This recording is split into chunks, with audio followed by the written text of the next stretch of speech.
आता शिर्डी माझे पंढरपूर ही आरती होईल। आरती नंतर दर्शनास प्रारंभ होईल।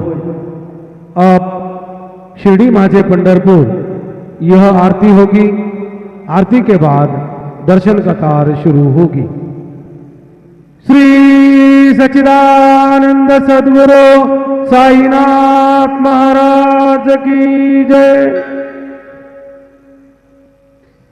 ओम आकृष्णेन रजसा प्रदमानो निवेशयन्नमृतं मर्द्यञ्जो हिरण्ययेन सविदारधेना देवो जाति भुवनानि पश्यन्तो जयाचारथायेकचे चक्रपाहि नसे भूमि आकाश आधार काहे असे सारथे पांगुळाजा रथासी नमस्कार माझा सविता सूर्य नारायणासी गुरुर्ब्रह्मा गुरुर्विष्णु गुरुर्देवो महेश्वरा गुरु साक्षात् परब्रह्म तस्मै श्री गुरवे नमः।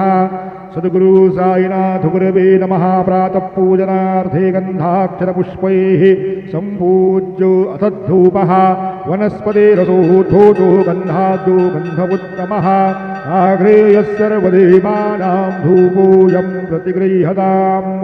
धूपं समर्पयामि साज्यं च वरदि संयुक्तं बन्धिना योजितं मया दीपं ग्रहाण देवेश त्रैलोक्योतिमिरावः। दीपं समर्पयामि धूपदीपान्तरेण उपहार नैवेद्यं निवेदयामि।